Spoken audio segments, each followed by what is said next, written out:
Then moving on from that, let's talk about this Pirates preview because, I mean, just looking at it from afar, you're coming off of a 3-game sweep against the Rangers. You're about to play the Dodgers. You got to be thinking 4-game sweep, right? Like, and I know that like every series is like, oh, this team's really good. Like, we're just gonna say that they sweep and stuff all the time. I think there's times where like, all right, let's get that momentum. Let's get it going. Let's get this 7-win streak right before, we play the Dodgers. I think that's a big deal. And the Pirates have looked really bad in their first few games. Like they have not been a good team at all, as expected. But what do you guys think about that? Do you think there's a chance to do a 4-game sweep? And I would be very happy if they, went 3-1. I think anything of either 3-1 or 4-0 is really what you're shooting for in this. But I definitely think there's a chance that they could have a 4-game sweep. And I think a lot of it's going to depend on how Paddock looks. But you have Darvish, Snell, and Musgrove slated. So do you guys think that's a possibility? Yeah, I say we go 3-1. I know the Pirates sometimes just randomly out of nowhere get really good. Like I think they beat the Cubs yesterday, 8-2. It was just like, wow, I was not expecting the Pirates to beat up on the Cubbies like that. So they do have some fight in them. They do have some like pitching sometimes that are like, hey, you know what? This guy's really good. He's shown flashes of brilliance, and we've seen that from the Pirates pitching staff, and then they do great somewhere else. So I don't think we should write them off as like it's an easy sweep. I think we will take three of them pretty easily, but there might be one game where they show some real good fight in them. Yeah, I'd be very happy with a 3-1, and that's what I expect. It's very hard to win 7 games in a row in the MLB, and but all of it's just going to depend on Paddock because we know that Darvish is going to put up a great outing, Snell's too, and Musgrove too. But it's then like you get to Paddock and you're 3-0, and you're like, dang, we might actually lose this one because Paddock just hasn't really shown that even against teams that aren't very, heavy with good hitters, he hasn't really shown that dominant stuff that he used to show when he was a rookie against the weak teams, at least. But a sweep is very possible. I fully expect us to win this series and go into the Dodgers series with a lot of momentum. So I have a few notes for all of the starters that are projected to be in the series. So Darvish, I just have do your thing. Just go out there, be Darvish, and chances are we're going to win that game if you go out there and you be yourself. Blake Snell, I want to see 7 innings. I think that would be something that would be really good to build off on him. Then going into that Dodgers series or that Dodgers game on Sunday, going 7 innings would be a really big deal, and especially if he can keep the pitch count low, because that's been the issue with him so far. Like he has a 1.86 ERA right now, and he's looked really good. And that's with a 2-run home run that shouldn't have been a 2-run home run. So he's been fantastic. He just has to pitch some more innings, and I think that would just keep building upon his game. And then Joe Musgrove, we talked about it in the recap of the last series. If he keeps performing really well, I think he has a chance to be in that early Cy Young race, which would be really cool to see and really just help build the Padres momentum. This hometown kid that we've really wanted to see high. Like we've been hyping him up. We really love Joe Musgrove. And oh shoot, now they have 4 aces, like especially when you bring Lamet back, and even building upon that, then look at 2022. Like there's so much momentum for the future and just everything of the whole organization if Musgrove can be dominant and kind of just get in that Cy Young race early. And then the final thing is Chris Paddock. I said, get better so he could trade you. Because I think that the Paddock trade is starting to get inevitable. Not because I don't like Paddock or anything like that. Because I mean, we've talked about Paddock a lot. I think he's probably the guy we've talked about most on our show, just because he's the most polarizing. Like he looks really good sometimes, and other times he struggles. And then he'll say something weird, and we're like, dude, like, why are you saying this? Come on, man. Like you're not helping your cause. Like you're not helping your case. So I think that that's just the scary thing for him. Right now, he has a 5.6 ERA. If he has some good starts, and if a guy like Tommy Pham or I don't know, someone else keeps struggling and they want to like make a move for the left fielder, I don't know what the move is that they want to make, but we could definitely see Paddock move. I think this year. I don't know. That's where I'm at with Chris Paddock. I just think that the writing's on the wall that he's going to be the odd man out, and especially with Mackenzie Gore coming up, Ryan Weathers playing so good. Uh, Adrian Morejon was just hurt, but I mean, he's looked really good. Like, there's so many guys that can take that spot, and there's already 5 guys for next season. So, like, where is your value to this team if you're out there just struggling right now? Because this is the time that we really, really need him, and it hasn't been there. So, what do you guys think about those little notes? Probably mostly Paddock.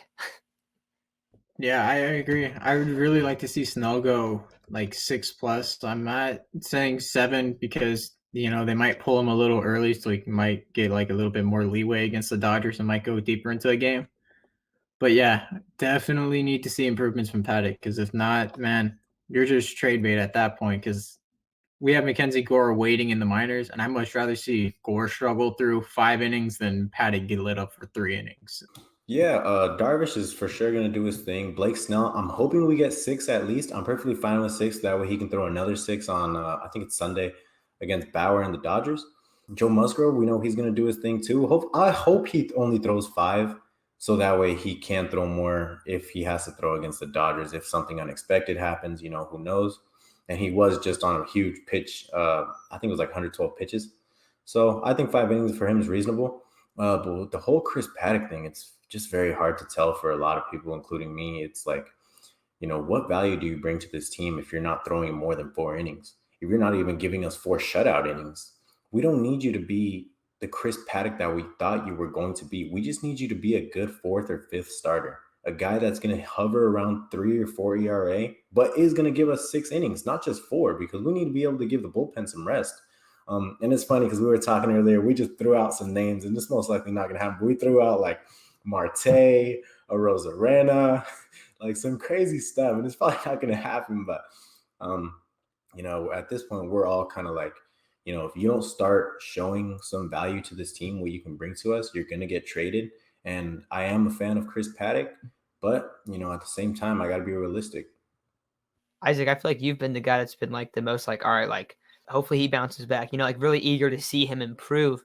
And it just hasn't really happened. So it's been a little bit frustrating. But I feel like, I don't know, how many bad starts of Chris Paddock can you guys watch until it's like, hey, let's put Gore in there?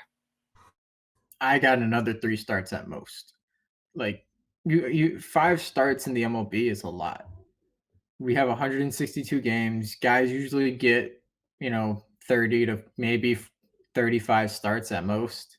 That's a sixth of the season. If you can't show any improvements within like 5, 6 starts of the season, I don't think you're going to improve that much. So I give it another 3 starts at most. And if not, please bring Gore up and make Paddock a bullpen piece. Like make him like a Fernando Rodney type piece. Not saying he will live up to Fernando Rodney and what he was able to accomplish in certain years, but he could be a really solid 1, maybe 2 inning guy, but that's pushing it. That's something I kind of thought about too, Chase, is that maybe he can be that guy to the bullpen that can give us 1, 2 innings, but he definitely can't go around a second time against the lineup because he will probably get rocked, especially against like the Dodgers. But